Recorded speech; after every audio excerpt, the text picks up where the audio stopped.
What if the medicine you've been told is the safest thing for your child is actually one of the most dangerous?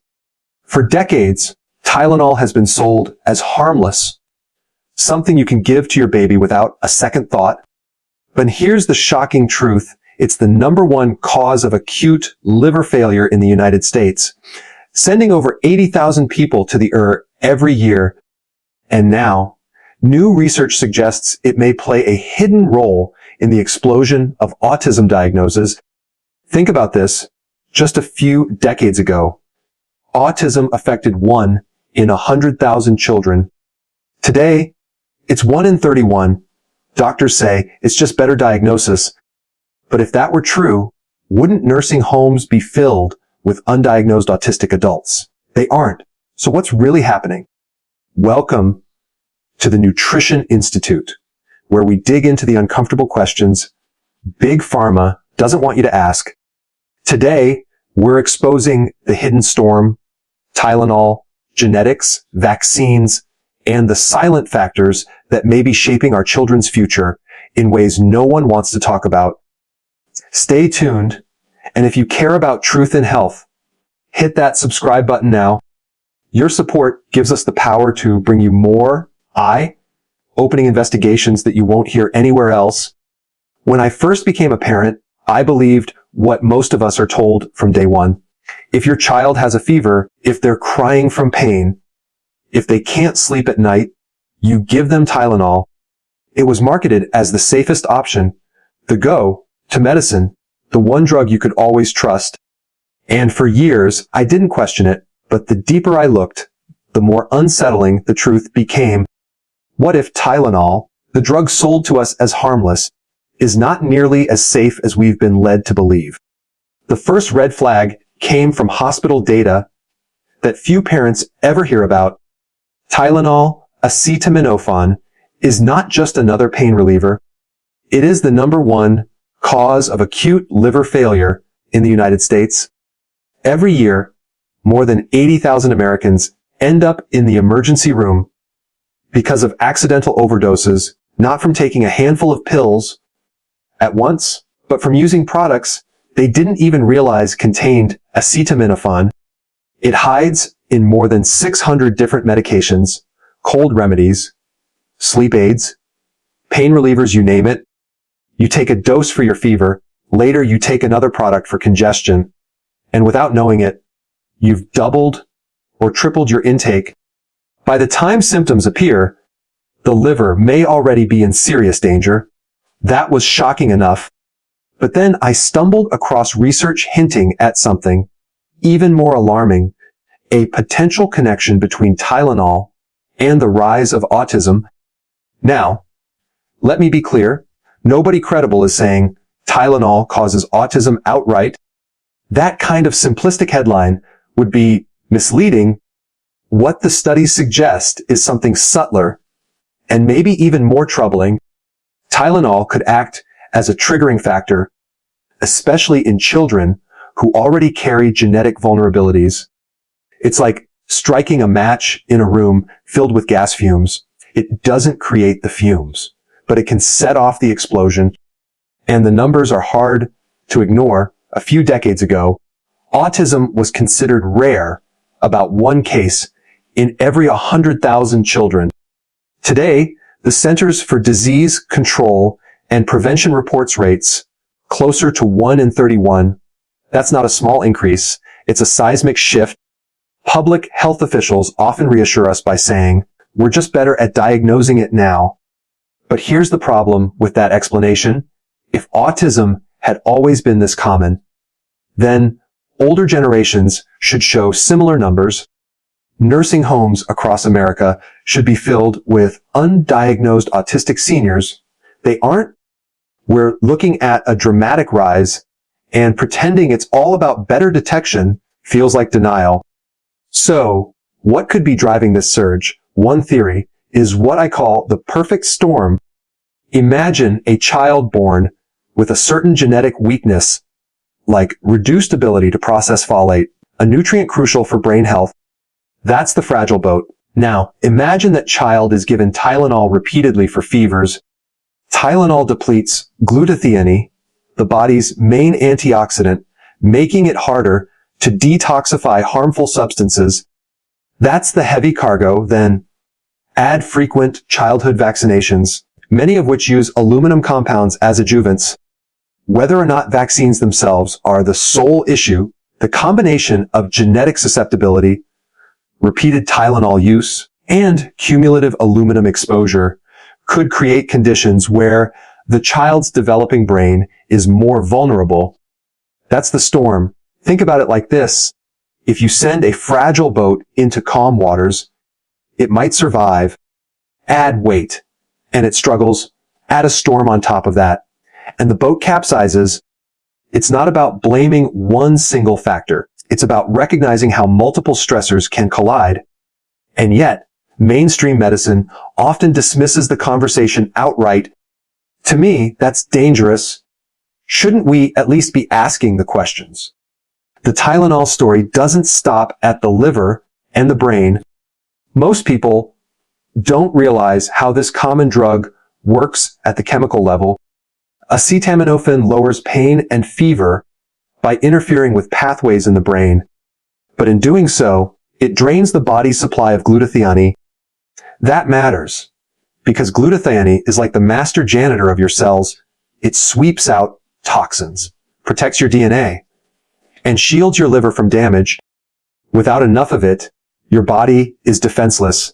That's why hospitals use a compound called NAC-N, acetylcysteine, as an antidote for Tylenol poisoning. NAC helps restore glutathione levels, but when it comes to the brain, NAC taken orally doesn't easily cross the blood-brain barrier. Researchers are experimenting with new forms, but for now, the protection is incomplete. So here we are, giving a drug to millions of children, thinking it's safe, while knowing it strips the very antioxidant that protects their developing brains.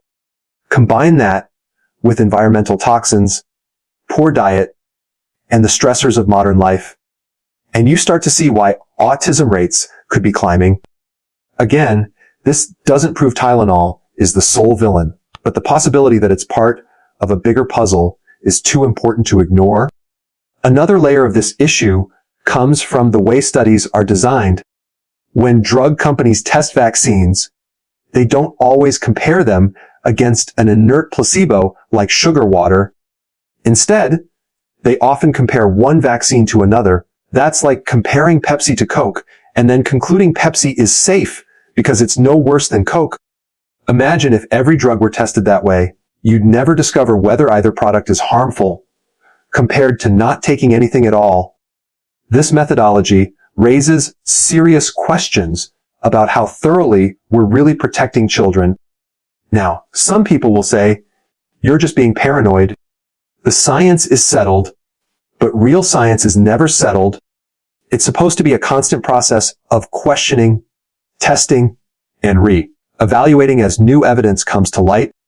When powerful industries try to shut down debate, when they ridicule anyone who asks questions, that's when I start to worry. Because if Tylenol is truly as safe as advertised, why would they fear independent studies?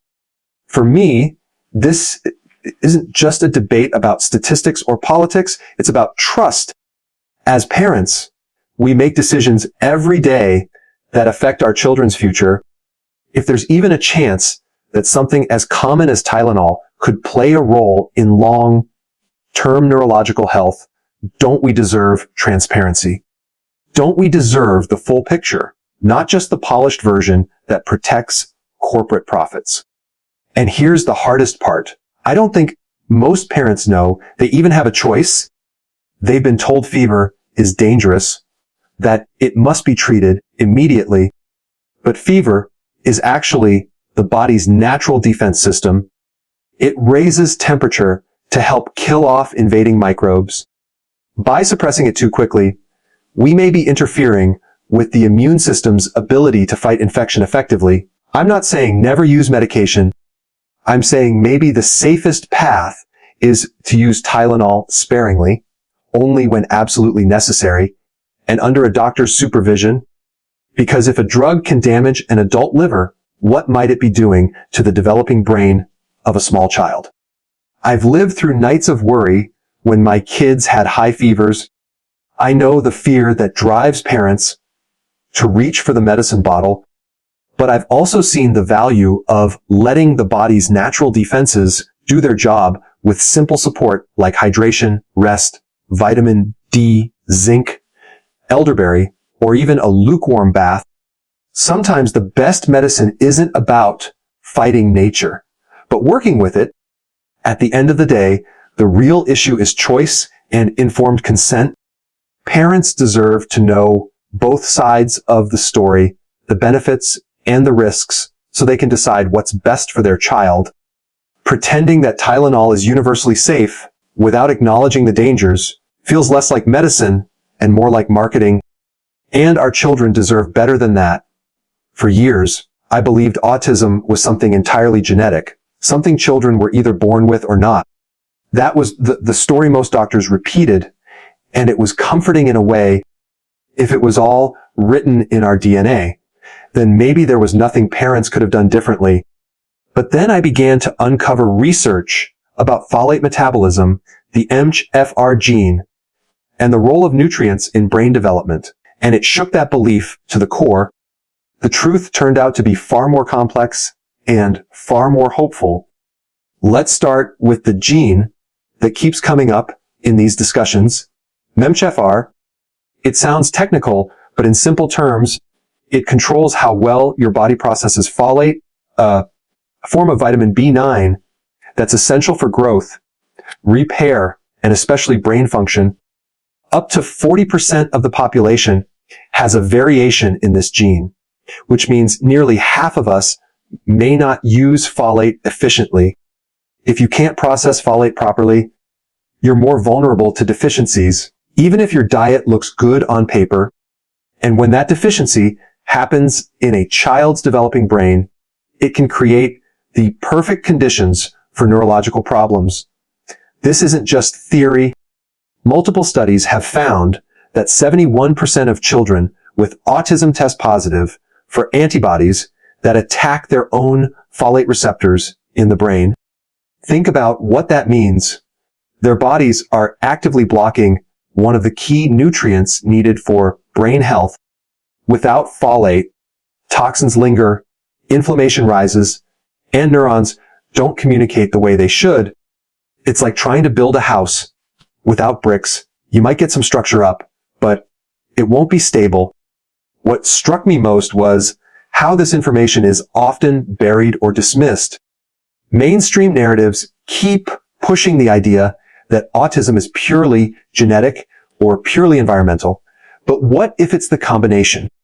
What if certain children are genetically predisposed to folate issues? And when they encounter modern stressors like acetaminophen, environmental toxins, or even dietary proteins that mimic folate receptors, the impact is magnified. That would explain why autism rates have skyrocketed in just a few decades. While our genes haven't changed that quickly, one of the most fascinating discoveries involves cow's milk. Proteins in milk are so structurally similar to human folate receptors that in some children, the immune system gets confused and starts producing antibodies. The body thinks it's fighting a foreign invader, but in reality, it's attacking its own folate pathways. This autoimmune reaction could be one reason why folate deficiency shows up so strongly in autistic children. When I learned this, I couldn't help but think about how common cow's milk is in nearly every child's diet. How many of us, with the best intentions, might be unknowingly contributing to a bigger problem? But here's the hopeful part. Research has found that supplementing with specific forms of folate can make a measurable difference. There's a medication called glutathione, a synthetic folate designed to bypass the body's broken pathways and deliver folate where it's needed. Unlike the standard folate you'd find in a multivitamin, this form can actually penetrate the barriers created by genetics or autoimmunity. And in controlled studies, Children taking it showed improvements not just in mood or focus, but in something as profound as AC gains of 20 to 50% compared to placebo. That's not a small boost. That's life changing. Now, I've always been skeptical of synthetic vitamins. Natural sources usually work better with the body, but this case seems to be an exception. In fact, this synthetic folate may succeed where natural folate can't, especially for kids who have the MTHFR variation or folate receptor antibodies. It's one of the few times I find myself supporting a pharmaceutical intervention because the potential benefits are so significant. Of course, folate doesn't act alone. To get the most out of it, the body needs cofactors, vitamin B12, B6, B2, magnesium, zinc. Without these, folate can't do its job fully. This makes me think about how much our modern diet has drifted from nutrient-rich whole foods, highly processed meals, fill stomachs but starve brains. Maybe part of the rise in neurological issues isn't just about toxins and genetics, but about a collective nutritional bankruptcy. Then there's vitamin D, another player often overlooked. Vitamin D regulates thousands of genes, including those linked to folate metabolism. Low vitamin D levels can make an existing folate deficiency even worse. And here's the heartbreaking part. Vitamin D deficiency is rampant, especially in children who spend most of their time indoors. We protect them from the sun, but in doing so, we may be robbing their brains of a critical ally. When I put these pieces together, MTHFR, folate deficiency, vitamin D, autoimmune reactions, dietary triggers, it stopped feeling like random coincidences. It felt like a puzzle, one that had been sitting on the table all along, ignored because the answers weren't convenient for pharmaceutical profits. After all, if autism can be helped with a vitamin pathway, who profits? Not the billion-dollar drug companies. And that might be why so much of this research stays on the margins. For me, the takeaway isn't despair, it's empowerment. If genetics set the stage, environment and nutrition determine much of the performance. And that means parents aren't powerless. It means there are steps we can take testing for genetic vulnerabilities, supplementing intelligently, avoiding unnecessary medications like Tylenol unless truly needed, supporting the immune system naturally that might shift the trajectory for some children. I don't claim these solutions are universal. Autism is complex, with many different causes and expressions, but to dismiss folate as irrelevant when the evidence is this strong feels reckless. When studies show autistic brains are deficient in folate in more than half of cases, when trials demonstrate real improvements from targeted supplementation, why wouldn't we explore that avenue? At the very least, it offers hope where too often families are told, there's nothing you can do. Sometimes I wonder what the world would look like if we invested as much money into nutritional and genetic research as we do into pharmaceutical marketing campaigns. Would we have better answers by now? Would we have healthier children, fewer parents desperate for solutions? It's a question worth asking, especially as autism diagnoses climb higher each year. So here's where I land. Autism is not just a matter of bad luck or bad genes. It's a story of interactions, genes colliding with diet, medications, toxins, and nutrients. The folate pathway might not explain everything, but it explains enough to demand attention. And if a safe, relatively simple intervention like targeted folate therapy can unlock potential for even a fraction of children, we owe it to them to look deeper. To me, ignoring this evidence is not just scientific laziness, it's a moral failure. The more I dig into the autism debate, the harder it becomes to ignore one uncomfortable truth. So much of what we hear in the news doesn't come from neutral experts or independent science. It comes from people and institutions with deep financial ties to the pharmaceutical industry. And once you start noticing those ties, you see them everywhere woven into the very fabric of the medical establishment that tells us the science is settled. Look at the media voices that dominate the conversation. The doctors you see on television, the ones who appear as trusted authorities, often have connections that are rarely disclosed. Grants from pharmaceutical companies, royalties from patented vaccines, paid consultancies with biotech firms. These are not small conflicts of interest. They are pipelines of influence. And yet, when these same experts go on air to dismiss anyone raising concerns about autism or vaccine safety, the public is expected to accept their words as gospel truth. This is what frustrates me most. Science should be about curiosity, about asking hard questions and following the evidence wherever it leads. But when billions of dollars are on the line, curiosity becomes inconvenient. Instead of exploring controversial findings, the establishment labels them as conspiracy theories or misinformation. Instead of investigating potential risks, they shut down the discussion entirely. It feels less like science and more like a PR campaign. I'm not saying every critic of RFK or every defender of Tylenol is corrupt. But let's be honest, when 95% of the negative press against him can be traced back to pharmaceutical-funded organizations, it raises questions. If the evidence against Tylenol and vaccines was so airtight, why not simply prove it with transparent, independent studies? Why the need to smear, silence, and discredit instead? The comparison that keeps coming to my mind is tobacco. For decades, cigarette companies swore up and down that smoking was safe. They funded scientists, manipulated research, and ran ads with doctors holding packs of cigarettes. It sounds absurd now, but at the time, millions believed it.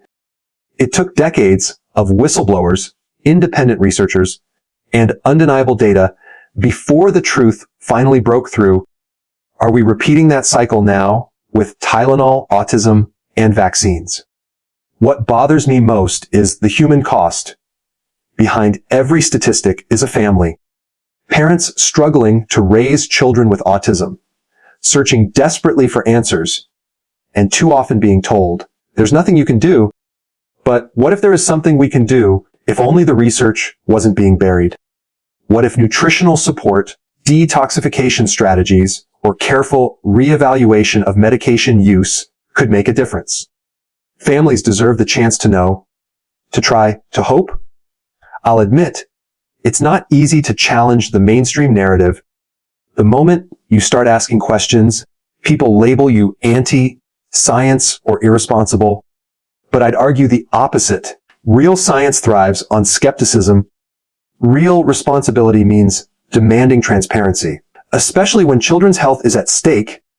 Blindly trusting corporations with track records of prioritizing profit over people, that's what feels irresponsible to me. There's also the question of liability. Did you know that vaccine manufacturers in the U.S. are shielded from lawsuits? If your child suffers a severe reaction, you can't sue the company that made the product. That protection doesn't exactly incentivize rigorous safety practices. Combine that with regulatory agencies filled with former pharmaceutical executives, what's often called the revolving door, and you start to wonder who these institutions are really protecting, the public or their profits. Of course, it's easy for critics to paint people like me as alarmists. They point to official statements declaring vaccines overwhelmingly safe, or Tylenol, one of the most trusted medications in history. But if those statements come from organizations entangled with industry money, how much weight should they really carry? It's like asking a car company to grade its own crash tests. Without independent oversight, assurances of safety ring hollow. I don't pretend to have all the answers. I'm not here to tell you to stop giving your child medication or to reject vaccines outright.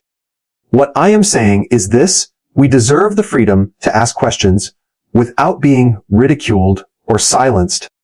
We deserve studies that are independent, transparent, and free of financial influence. We deserve to know if the products we're told to trust unconditionally may, in fact, carry hidden risks, and I can't help but wonder if the roles were reversed, if independent researchers uncovered evidence proving beyond a doubt that Tylenol and vaccines were perfectly safe, would Big Pharma be fighting to suppress that data? Of course not. They'd plaster it across every billboard in America. The very fact that so much energy goes into shutting down debate suggests there's something they don't want us to see. The more I reflect on it, the more I realize this isn't just about medicine. It's about trust, power, and who controls the narrative of health. For too long, we've handed that control to corporations whose primary duty is not to public well-being, but to shareholders. Maybe it's time we take it back by demanding independent research, by supporting doctors who think outside the box, by sharing information openly, even when it challenges the mainstream. And that brings me to you. As you've listened to this, maybe you felt the same unease I have. Maybe you've asked yourself, if all of this is true, why haven't I heard it before? Or maybe you're skeptical, thinking, this sounds like another conspiracy. That's fair. Healthy skepticism cuts both ways. But here's my challenge to you. Don't take my word for it, and don't take Big Pharma's word either. Look into the research yourself. Follow the money. See where the conflicts of interest lie. Because in the end, this isn't about winning an argument. It's about our children, their health, and the future we're building for them. If we can't even have honest conversations about something as basic as Tylenol and folate, what else are we being kept in the dark about? So I'll leave you with this question. Do you believe the science is truly settled, or do you think we're only scratching the surface of a much bigger truth? After walking through the maze of studies, testimonies, and industry narratives, I've come to see autism, Tylenol, and Big Pharma in a different light, not as separate stories, but as threads woven into the same fabric, a fabric shaped by genetics, environment, medicine, and the powerful forces of profit and politics. What unsettles me most is not that we lack answers, but that the answers we do have are often hidden, dismissed, or drowned out by louder voices with deeper pockets. For me, the biggest lesson has been the importance of questioning the story we're told. When the science is settled line gets repeated over and over, I now see it as a red flag, because real science isn't about closing doors. It's about opening them. It's about testing assumptions, revisiting data, and welcoming uncomfortable truths. If acetaminophen can trigger liver failure, if folate deficiencies can impact brain function, if gene variations like MTHFR can change how a child processes nutrients, then why wouldn't we want to explore every angle with honesty? To me, shutting down that curiosity feels reckless as a parent. I think about practical takeaways every day. I no longer see fever as the enemy, but as the body's natural defense mechanism. That doesn't mean I ignore my child's pain, but it does. I'm slower to reach for the pill bottle. I look first to hydration, rest, nutrient support, and time. If medication is necessary, I use it cautiously with full awareness of the risks. That shift alone has changed the way I approach my family's health. I've also learned the value of looking upstream before problems arise, supporting folate metabolism through proper diet, considering supplementation when genetic vulnerabilities are present, making sure vitamin D and other cofactors are adequate. These are not fringe practices. They're basic steps anyone can take to strengthen resilience in a toxic world. And while not every child will be saved by these measures, the fact that some may be is reason enough to act. On a larger scale, I believe we as a society must demand independence in research and transparency in public health, trust cannot be built on conflicts of interest. If our regulatory agencies are staffed by former executives of the industries they're supposed to oversee, then who do they truly serve? If mainstream media is funded by pharmaceutical advertising, how much of what we hear is information and how much is persuasion? Asking these questions isn't conspiracy, it's responsibility. In the end, my perspective has shifted from blind trust to cautious empowerment. I don't think the goal is to reject medicine or vaccines outright. The goal is to reclaim our right to know the full picture and make informed choices without fear of being silenced. For our children, that's the least we can do. So I'll leave you with this. Do you believe parents should have more access to independent research before making health decisions for their children? Share your thoughts in the comments. I'd love to hear your perspective. And if this conversation resonated with you, don't forget to subscribe to the Nutrition Institute. Your support keeps us motivated to keep digging deeper and bringing you content that challenges the narrative and empowers families